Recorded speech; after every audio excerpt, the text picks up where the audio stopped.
ললিতাজি এবং আশিসবাবুর কাছ থেকে শোনার পর খুব একটা বেশি বলার ঘটনা সংক্রান্ত ব্যাপারে আর কোনো মনে রাখি না। এইটুকু বলবো আমি, এই ভারতবর্ষে যদি জঙ্গল রাজের উদাহরণ যদি কোথাও নিদর্শন হয়ে থাকে সেটা হচ্ছে ত্রিপুরা রাজ্য। নতুন মুখ্যমন্ত্রী শপথ নেওয়ার পর খবরের কাগজে শিরোনামে ইলেকট্রনিক্স মিডিয়া সোশ্যাল মিডিয়াতে আমরা দেখেছিলাম যে হামলা পদ্ধতি রাজনীতি চলবে না। মানুষ আশ্বস্ত হয়েছিল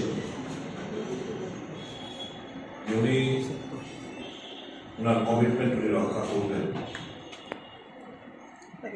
উনি দলের সভাপতি বটে, উনি রাজ্যের মুখ্যমন্ত্রী। উনি বলেছেন গিনেস বুক অফ ওয়ার্ল্ড রেকর্ডে ওনার নাম ওঠার মতো পজিশনে উনি চলে গেছে। আমি বলব রাজ্যের আইনের শাসন পুনরায় ফিরিয়ে গণতান্ত্রিক যে পরিকাঠামো যেগুলো ধ্বংস হয়ে গেছে সেগুলো উদ্ধার করে মানুষের অধিকারকে ফিরিয়ে দিয়ে উনি যদি গিনেস বুক অফ ওয়ার্ল্ডের নাম লেখান, রাজ্যবাসী ওনাকে দুহাত তুলে সাধুবাদ জানান। উনি যে কমিটমেন্ট করেছিলেন সেই কমিটমেন্ট উনি রক্ষা করবেন, এটাই প্রত্যাশা রাখি আমরা। কিন্তু দেখতে পাচ্ছি ওনার প্রতিশ্রুতি দেওয়ার পরেও হামলা হুজ্জুতি সারা রাজ্য জুড়ে চলছে। এমনকি সামাজিক অনুষ্ঠানে এরা হামলা হুজ্জুতি চলছে। ধর্মনগরে আমাদের কংগ্রেসের এক নেতা চয়ন ভট্টাচার্য উনি বৃক্ষরোপণ করবেন, এই বৃক্ষরোপণে পর্যন্ত হামলা হুজ্জুতির ঘটনাগুলো ঘটেছে। রক্তদান শিবির অনুষ্ঠিত হবে, সে ডিওয়াইএফআই হোক, তারা নেতৃত্ব দিচ্ছে এবং কর্মীরা বাজে কাজে ব্যবহৃত হচ্ছে। ছেলেরা, এটা তো আমাদেরই ছেলেরা, আমাদের রাজ্যের সন্তান। চলো ভুলে যাই। আমি ভাবছিলাম এই কথাগুলো আজকে ঘটনা না ঘটলেও প্রেস মিট করে এই কথাগুলো বলতাম। Let bygones be bygones. যা হয়েছে আজ অব্দি আমরা ভুলে যেতে চাইছি। কাল থেকে যদি কোনো ঘটনা ঘটে আমরা প্রত্যেকটি ঘটনা আমাদের মনে হৃদয়ে গেঁথে থাকবে, লিপিবদ্ধ হয়ে থাকবে। হেনস্রোত আর কোনো ক্ষমার দৃষ্টিভঙ্গিতে আমরা দেখব না। অপশন আপনাদের কাছে খোলা আছে, কোন অপশনটা আপনারা চুজ করবেন। পুলিশ বন্ধুদের কাছে আমি বিনম্রতার সাথে বলতে চাইছি, আপনাদের বাড়িঘরের ছেলে মেয়েরা আছে, ছেড়ে দিন। আমি আপনাদের ছেলে মেয়েদের উদ্দেশ্যে বলছি।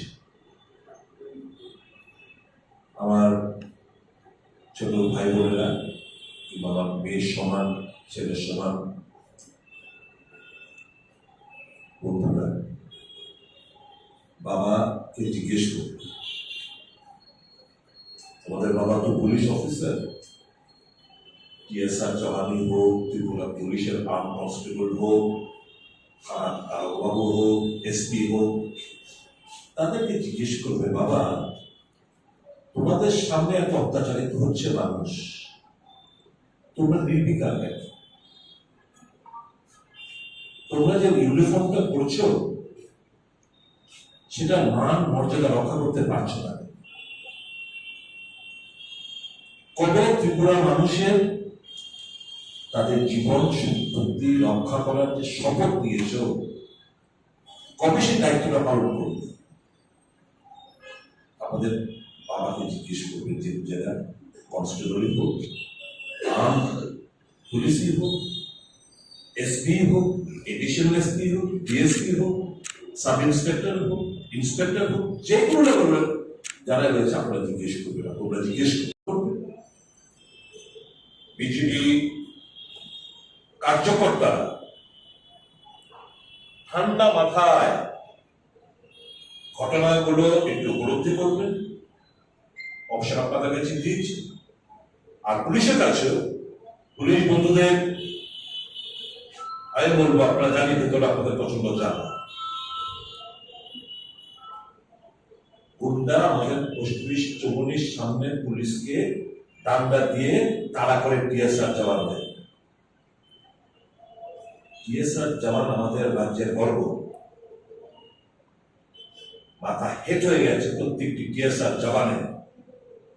যখন বিজেপি গুন্ডাদের হাতে লাঠি হাতে টিএসআর দৌড়চ্ছে, পিছনে তাড়া করছে বিজেপির গুন্ডারা, এই দৃশ্য দেখে নিশ্চয় টিএসআর বন্ধুরা ক্ষোভে ফুসছে। একদম কি বলবো, স্টুপিড লেভেল কার্যকর্তাও এখন পুলিশের সাব ইন্সপেক্টর ইন্সপেক্টরদের ধমকায়, ডিএসপি কে ধমকায়, এসপি কে ধমকায়। এই হচ্ছে আপনাদের মান মর্যাদা। এই কথাগুলো বললাম এই কারণে, আপনাদের বাড়ির ছেলে মেয়েরা যাতে আপনাদেরকে প্রশ্ন করে। আই উইশ, আই হোপ আপনারা জানবেন, আপনাদের দায়িত্ব কর্তব্য নিষ্ঠার সাথে পালন করবেন। We do not want any favor, but we want the assurance and the actions for the safety and security of the people of us. Thank you. ততক্ষণে ওনারা পড়ে চলে গিয়েছিলেন। আমাদের একটা ঘরোয়া ইম্পর্টেন্ট ডিটেলস, যেমন প্রাক্তন বিধায়ক সরিতা বর্মা, এরকম নিজের মানুষদের কিছু কিছু ইম্পর্টেন্ট ডিটেলস দিয়ে এটা দিয়েছে। হার্দিক পর্ব থেকে 17 জনকে ইনভাইট করা হয়েছে। সুদীপবাবু, আপনার বক্তব্যে বাম নেতাদের থেকে শুরু করে তৃণমূল এবং তিপ্রা মথা প্রত্যেকটা বিরোধী দলের নেতাদের নাম উঠে, মানে কোথাও কি বিরোধী ঐক্য দেখা যাবে আগামী 6 মাস পরে বা 6 মাসে? আমি তো একটা কথাই বললাম, anything and everything defeat this evil forces. আমি এই জায়গাতে আরেকটা কিছু যুক্ত করতে চাই। মানিক সরকারও বলেছেন আপনি যদি সেই চেষ্টাটা করেন তাহলে ওনারাও হয়তো বা এগিয়ে আসতে পারেন, একটা ক্লু পাওয়া গেছে ওনার বক্তব্য। আমি তো একটা কথাই বলছি, দেখুন, at this point of time I am not talking of any electoral alliance. Election আসবে যাবে, ক্ষমতা কারোর জন্য পার্মানেন্ট, ক্ষমতা আসবে যাবে। What we are worried, or other political parties are worried, or we want to come and sit together and discuss, is really how to ensure and combat this terror-like situation that is let loose in the state of Tripura. A reign of terror has been let loose in the state of Tripura. How to combat that politically? So, often political leaders can always have a cup of tea and discuss. So, recently, about the appeal to sit down and discuss about combating this over terror. So Manik Sarkar said there is no harm in such a talk. And the Kishore Manik also said that there are no talks, plans for talks yet, but if such talks happen, they would think there is no harm in that. So they have a positive response from all the parties. In your level, is there any response officially? No, obviously, I was up there. I just landed up this evening. Afternoon. At the moment I landed, I got the information that there has been an attack on Zarita and Ashish, who are taking Islam and Badal area. So, obviously, we will be sitting, we will be taking stock of the situation, and whatever situation demands will be according to it.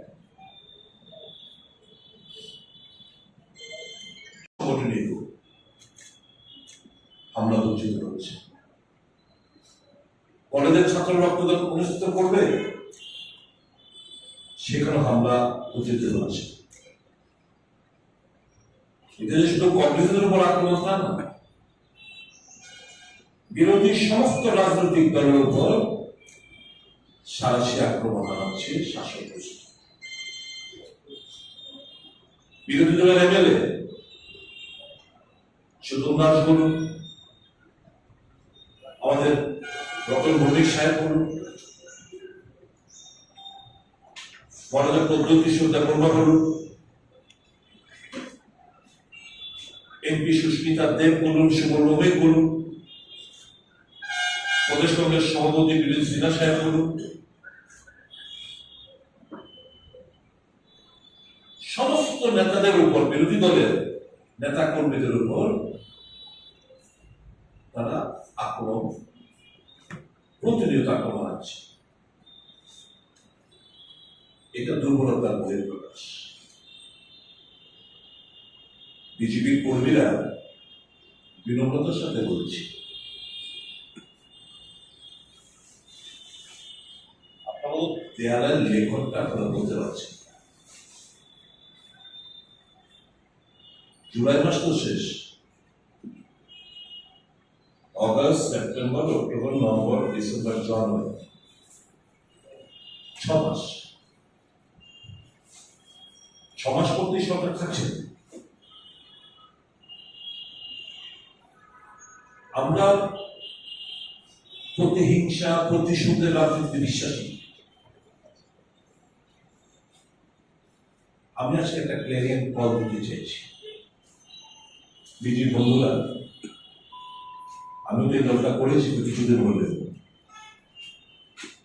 এই দলটা হচ্ছে ইউজের throw, ব্যবহৃত হবেন না, ব্যবহার করে ছুড়ে ফেলে দেবে। যারা আইন হাতে নিচ্ছেন, আপনারা পৌঁছে যাচ্ছেন পয়েন্ট অফ নো রিটার্ন। ফিরে আসার কোনো রাস্তা কিন্তু আপনাদের কাছে খোলা থাকছে না। একটু ঠান্ডা মাথার কথাগুলো ভাববে।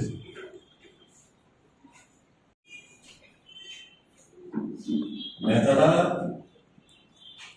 প্রচুর টাকা বানিয়েছে, বেঁচে যাবে। আপনারা কি পেয়েছেন যারা আত্মহত্যা করছেন? আপনারা তো মানুষের স্বপ্ন দেখিয়েছিলেন, পাড়ার প্রতিবেশী, আপনার বুথে, শক্তি কেন্দ্রে, মন্ডলে, আপনারা তো বলে বেরিয়েছিলেন। এই যে বিশেষ ডকুমেন্টের কথাটা আপনারা প্রচার করেছিলেন। কজন উপকার করতে পেরেছে? ছেলেদের কজন নিজের উপকার নিজেরা করতে পেরেছেন কিনা? কেন আপনারা ব্যবহৃত হচ্ছে? আমার লোক থাকা আপনাদের কাছে। Believe me, trust me, and our party. We are not revengeful by nature. আজ ইসরায়েলে যে আশিস সাহায্যের ঘটনা যে ঘটেছে, আজ অব্দি সমস্ত এপিসোড আমরা মন থেকে ভুলে যেতে চাইছি। কাল থেকে যে ঘটনাগুলো হবে সেগুলো কিন্তু আমরা ভুলব না। বিলিভ মি, আমি যখন দিল্লিতে ছিলাম আমার নাক আর দাঁতের চিকিৎসার জন্য, একাকে বসে ভাবছিলাম এদের দোষটা কোথায়? এরা তো ব্যবহৃত হচ্ছে, বিজেপি কর্মীরা ব্যবহৃত হচ্ছে বাজে নেতৃত্বের দ্বারা। Has been disclosed who were identified by the local congressmen who were present in that meeting. Acha, let me talk into that. Yeah, and, Now, and then the video is also. বড় police বন্ধুদের কাছে please, we do not want any favour. আমাদের কাছ থেকে আমরা কোনো অন্যায় কোনো কিছু দাবি করি না। মানুষের জীবন সম্পত্তি রক্ষা করার তো দায়িত্বটুকু আপনারা পালন করবে। আপনাদের সামনে হামলা যদি হয়, কার পুতুলের মতো দাঁড়িয়ে থাকে? আপনারা না ত্রিপুরা রাষ্ট্রপতি করারপ্রাপ্ত, এটাই কি এই নমুনা পেশ করছেন আপনারা? তা আপনাদের উপর মানুষের কনফিডেন্স থাকবে থেকে। যাই হোক, আপনাদের কাছে অপশন, বেদার আপনারা ভোট লিকার হিসাবে নিজেদেরকে প্রমাণ করবেন ছাপ রাখবেন, নাকি সংবিধান যে শপথ দিয়ে পুলিশের ইউনিফর্মটা আপনারা পড়েছিলেন তার মান মর্যাদা রাখবেন? এটুকু বলতে পারি with full confidence, 6 months this government is in power. No strength in the universe can retain this government for another 5 years. For that, anything and everything. Option is পুলিশের কাছে অপশনটা আপনারা বেছে নেবেন। কাল থেকে যে ঘটনাগুলো ঘটবে, যদি ঘটে, be it the BJP cadre or be it the police, each and every incident will be noted down, not only in paper, in mind and in heart. I will tell what we can do. We can be brilliant, we can be merciful, but sometimes we can be harsh too. আমি অনুরোধ করব police প্রশাসনকে যে police বুক মোতাবেক আপনারা তাদের দায়িত্বটুকু পালন করুন। ভারতবর্ষের সংবিধান সেটাকে রক্ষা করুন, কারণ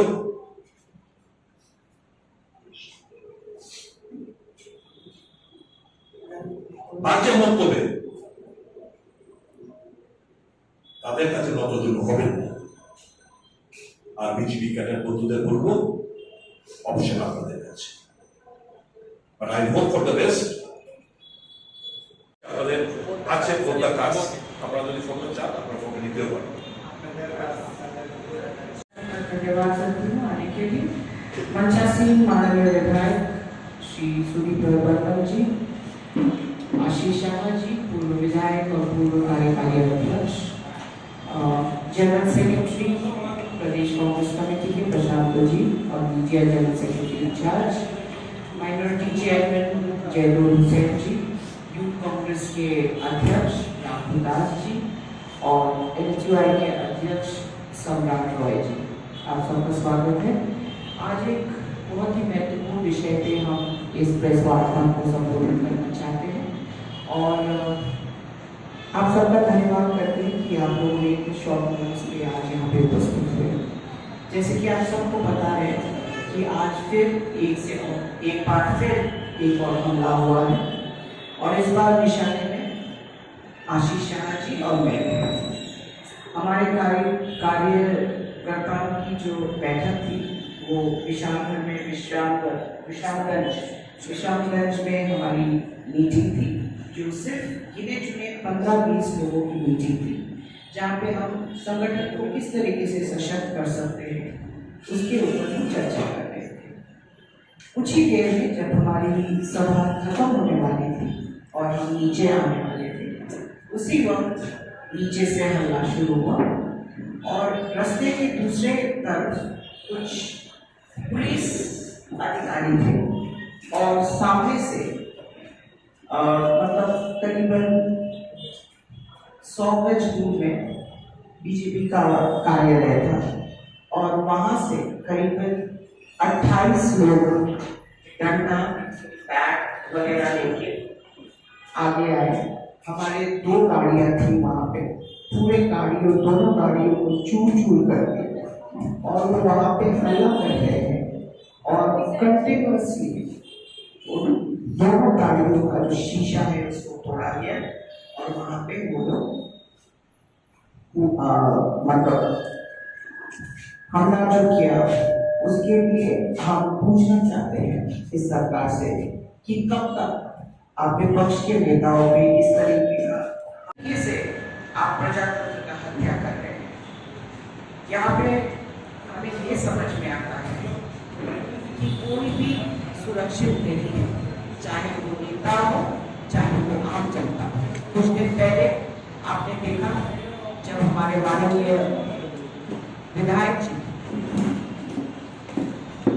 बाई इलेक्शन से पहले उन पे किस तरीके का हमला हुआ, उसके बाद उदाहरण के लिए देने की जरूरत नहीं है, पर आप सबको पता है कि किस तरीके से 26 जून को किस तरीके से फिर हमला किया गया कांग्रेस भवन पे। हम इस सरकार से पूछना चाहते हैं कि आप कब तक विपक्ष का जो आवाज है उसको दबा देंगे। कोई भी सुरक्षित नहीं है इस प्रदेश में, यहाँ तक कि पुलिस भी कठपुतली बन चुकी है। वहां पे पुलिस खड़ी थी, उनके सामने हमला किया गया, पर उन्होंने कोई कार्रवाई नहीं की। वहां पे जब हम लोगों ने देखा कि कुछ नहीं हो रहा है और हमला किया जा रहा है कॉन्स्टेंटली, उसके बाद हमने डीजीपी को, उसके बाद तब भी कुछ नहीं, हम लोग वहाँ पर गुहार लगाते रहे ये शायद पुलिस की मदद मिल जाए, पर वहां पे पुलिस बस खड़ी होकर तमाशा देखती रही। जब मैंने देखा कि ये हाथ से निकल रहा था, मैंने माननीय मुख्यमंत्री को फोन किया और मैंने उनको ये बात पूछा कि एक नागरिक का इस प्रदेश में सुरक्षित जीने का कोई हक है या नहीं। हमारे पास सबके नाम हैं, बल्कि उनके पिताओं के भी नाम हैं, उनके एड्रेस भी है हमारे पास, और हमारे पास कुछ वीडियोस भी है जो हम लोगों ने सबमिट किया है FIR के साथ। वहाँ पे जो फुटेज है उसमें बहुत क्लियरली जो लोग हमला कर रहे हैं या फिर हमलावर हैं, उनका चेहरा स्पष्ट दिख रहा है और उनमें कोई संकोच नहीं है। ऐसा लगता है कि उनको किसी ने पाठ पढ़ाकर बस वहां पे भेजा है कि ये है आपका निशाना और आपको जाके निशाना साधना है। तो हम इस सरकार से ये पूछना चाहते हैं कि कब तक आप इस तरीके का अटैक्स, इस तरीके का धमकी, इस तरीके का फियर साइकोसिस आप लोगों के बीच में करते रहेंगे? कब तक आप लोगों को भयभीत करते रहेंगे? कब तक आप लोगों को डरा के, भयभीत करके अपना राज करें? बहुत बहुत धन्यवाद। मैं अभी आशीष शाह जी করতে গেলে শাসক দলের এই রুদ্রমূর্তি ধারণ, বিরোধী দলের উপর আক্রমণ হানা, এটা এই রাজ্যের মানুষের কাছে আমরা নিয়ে যেতে চাই। গণতন্ত্র পুনরুদ্ধারের জন্য মানুষকে সংগঠিত করে এই অগণতান্ত্রিক পরিবেশ থেকে মুক্তি পেতে আমরা গণ আন্দোলন গড়ে তুলতে চাই। যারা এই ঘটনার সঙ্গে যুক্ত, এত বড় আস্কারা তারা কিভাবে পেল? কেন পুলিশ নীরব? সেখানকার যারা বিজেপি দলের নেতৃবৃন্দ কি ভূমিকায় তারা ছিলেন? আমরা এই ঘটনার পর এখানে অনেক সময় সেখানে আমরা ছিলাম, কাউকে খুঁজে পাওয়া যায়নি, একজন দায়িত্বশীল কর্মকর্তাকেও খুঁজে পাওয়া যায়নি। তাদেরকে নিরস্ত করার জন্য মাননীয় উপমুখ্যমন্ত্রীর বিধানসভা নির্বাচন কেন্দ্র, ওই সেখানে তো কোনো দায়িত্বশীল কোনো নেতৃত্বকে আমরা দেখিনি। কেন তারা সেখানে তাদের দলীয় কর্মীদের সংযত করার জন্য কোনো ধরনের উদ্যোগ নেননি? পুলিশের উপর কিসের চাপ ছিল? কেন পুলিশ সতর্কে সবকিছু দেখেও সেখানে নীরব ভূমিকায় ছিলেন? এই ধরনের দরদাস প্রবৃত্তি আরেকটা প্রশাসনের আর কতদিন চলবে? এটা আমরা তাদের কাছে জানতে চাইছি। একটা ঘটনায় মুখ্যমন্ত্রী, ডিজিপি, এসপি সকলকে অবহিত করেও পুলিশের পদক্ষেপ অত্যন্ত, আমরা বলবো যে এটা নিন্দাজনক। এটা কেন হবে? তাই আজকের এই সাংবাদিক সম্মেলন থেকে রাজ্যের জনগণের কাছে আমাদের বার্তা থাকবে যে আমরা এই ধরনের ঘটনা যারা চক্রান্তকারী তাদের বিরুদ্ধে জনমত গঠন করে আমরা লড়াইয়ের মাঠে অবতীর্ণ হতে চাই। যুব কংগ্রেস, আমাদের ছাত্র সংগঠন আজকে একযোগে একটা প্রতিবাদ বিক্ষোভ কর্মসূচি তারা পালন করছে এবং আগামী দিনগুলিতে গণতন্ত্রকে বাঁচিয়ে রাখার স্বার্থে জনগণের ইনভলভমেন্ট এবং এই রাজ্যে গণতান্ত্রিক প্রক্রিয়ায় যে দলগুলি বিশ্বাস রাখে তাদেরকে শক্তিশালী করতে আপনাদের সহযোগিতা চাইছি, সমর্থন চাইছি। এই গাড়িগুলি খালি থাকার দরুন ওই হট্টগোলের মধ্যে তারা গাড়ি ভাঙতে শুরু করে এবং দুটো গাড়িকে খুব সাংঘাতিকভাবে তারা বিনষ্ট করেছে। গাড়িগুলি সব ক্ষতিগ্রস্ত হয়েছে।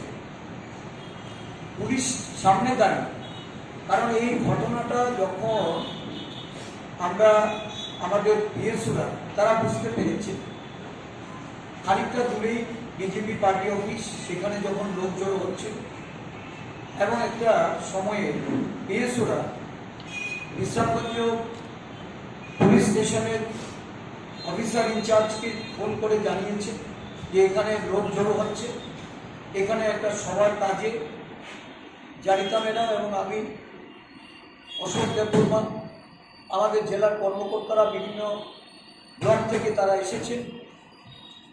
তাদের এই সভার ইনফরমেশন তাদেরকে দেওয়া হয়েছে এবং মোবাইল যে এখানে যে অ্যারেঞ্জমেন্টটা আছে, এই মোবাইল তাদেরকেও কন্ট্যাক্ট করা হয়েছে। দেখা গেছে পুলিশকে সামনে রেখে, এমনকি বিশ্রামগঞ্জ পুলিশ স্টেশনের অফিসার ইনচার্জকে সামনে রেখে গাড়িগুলিতে আক্রমণ হয় এবং গাড়িগুলি ভাঙচুর করে বিনষ্ট করা।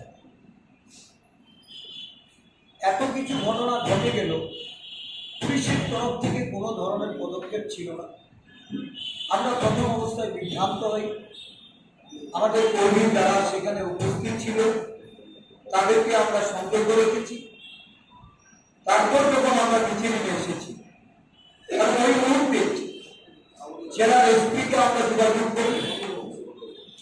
জেলার এসপি আমাদের বলেন যে আপনারা এখানে সভা করতে এসেছেন, এটা তো আগে থেকে জানানো হয়নি। আমরা অত্যন্ত দুঃখিত যে এই রাজ্যের বিরোধী দলের কোন কর্মসূচি, এটা 10 জন 15 জন একটা জেলার সংগঠনের কর্মকর্তাদের সভা, সাকুল্যে সেখানে 15 থেকে 20 জন কর্মকর্তা উপস্থিত এবং একজন কার্যকর্তা তার নিজস্ব জায়গায় 4 তলার উপরে সভা হবে। জেলা পুলিশ অফিসার পুলিশকে জানানো সত্ত্বেও উনি আমাদের পাল্টা বলছেন যে কেন আমরা জানিয়ে আসি। নিরাপত্তার বিধানে পুলিশের অসহায়তার ছবিটা ফুটে উঠেছে এবং পুলিশের সামনে গাড়ি ভাঙচুর হচ্ছে, ওনারা কিছুই করলেন না, উল্টো আমাদের বলার চেষ্টা করছেন যে আমরা কেন জানানো কাজটা করলাম। এই ধরনের সভা যখন সংগঠিত হয় তখন পুলিশকে ইনফর্ম করাটা এটা বাধ্যতামূলক নয়। আর এটা যদি কোনো পাবলিক প্লেসে হতো, এটা যদি কোনো প্রকাশ্য সভা হতো, তাহলে নিশ্চয়ই এটা ইনফরমেশন দেওয়ার একটা বিষয় থাকে। একজন দায়িত্বশীল জেলার পুলিশ পদস্থ অফিসারের কাছে এই বক্তব্য শোনার পর আমাদের সর্বভারতীয় সম্পাদিকা উনি মুখ্যমন্ত্রীর কাছে কিছুদিন আগে একটা ঘটনায় তারা যখন সাক্ষাৎ করে, মুখ্যমন্ত্রী তখন ব্যক্তিগতভাবে বলেছিলেন যে এই ধরনের কোনো ঘটনার সম্মুখীন হলে ওনাকে যেন জানানো হয়। অ্যাকর্ডিংলি উনি মুখ্যমন্ত্রীর সঙ্গে কথা বলেছেন।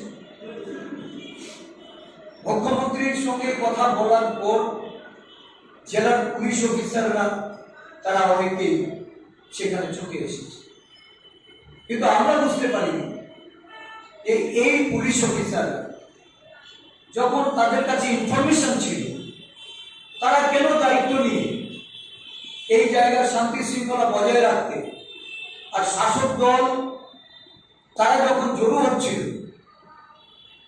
সেখানে নিরাপত্তাজনিত ব্যবস্থাকে বা এই সভাটাকে নির্বিঘ্নে সম্পন্ন করে প্রোটেকশনের ব্যবস্থা করার জন্য কেন উদ্যোগ নিল না?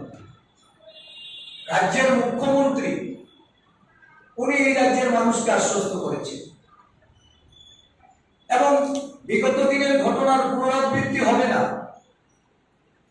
শৃঙ্খলা ফিরে আসবে, আইনের শাসন প্রতিষ্ঠিত হবে। তাহলে এই রাজ্যে বর্তমান প্রশাসন কি আগের যে অবস্থা ছিল সেই টেবিলেই এখনো রয়ে গেছে? মুখ্যমন্ত্রীর আহ্বান কি শাসক দলের নেতা কর্মীদের কানে পৌঁছয়নি? তারা কি বর্তমান মুখ্যমন্ত্রীকে দলীয় পর্যায়ে হোক, প্রশাসনিক পর্যায়ে হোক, তারা কি মানতে চাইছেন না? মুখ্যমন্ত্রীর বক্তব্যের বিরুদ্ধে গিয়ে এই ধরনের ন্যাক্কারজনক ঘটনা, আক্রমণের ঘটনা, এইগুলি আর কতদিন চলবে? সভাটার কথা বলছিলেন, আমাদের আজ থেকে সাংগঠনিক 9টি জেলা 9টি সাংগঠনিক সভা, প্রথম সভা শুরু হয়েছিল বিশালগড় জেলার জেলা কমিটির মাধ্যমে এবং এই মিটিংটি ছিল বিশ্রামগঞ্জে আমাদের এক কার্যকর্তা তার অফিস বিল্ডিংয়ের 4 তলা এই সভা। আমরা ঠিক 11:30টায় সেখানে পৌঁছে সবার কাজ শুরু করি। বেলা যখন প্রায় 1:30 বাজে, আমাদের সবার কাজ প্রায় সমাপ্ত হয়ে এসে এবং শেষ বক্তা প্রাক্তন বিধায়ক অশোক দেববর্মা, যিনি এই জেলার একজন কর্মকর্তা, কোঅর্ডিনেশন কমিটির একজন সদস্য, উনি সমাপ্তি ভাষণ দিয়ে শেষ করবেন। শেষ করার মুহূর্তে কিছু লোক এসে এই 4 তলা বিল্ডিং, যেটা স্টেট ব্যাংক ছিল, এমনিতেই একটা জনবহুল, এখানে জড়ো হয়েছে। আমরা নিচে নেমে আসবো, তখনই একটা হইচই বেঁধে যায়। দেখা গেল যে বিজেপি পার্টি অফিস থেকে জয় শ্রীরাম ধ্বনি দিতে দিতে লাঠির সোঁটা এবং তাদের হাতে বিভিন্ন মারণাস্ত্র তারা সঙ্গে করে নিয়ে তারা প্রথম এসেই গাড়িতে লোক ঘুরছিল। কাছাকাছি কাউকে খুঁজে পাওয়া যায়নি, কারণ সবাই তখন সভা শেষ করে নিচে নামবে। 4 তলা থেকে নামতে খানিকটা সময় লাগছিল। ইনফরমেশনে কোথাও হয়তো গেট জানতে পারে এবং তাদের যে টার্গেট ছিল, এই গাড়িতে যখন আমরা উঠে বসব বা গাড়িতে থাকা অবস্থায় তারা এই হামলে পড়বে এবং আমাদের আক্রমণ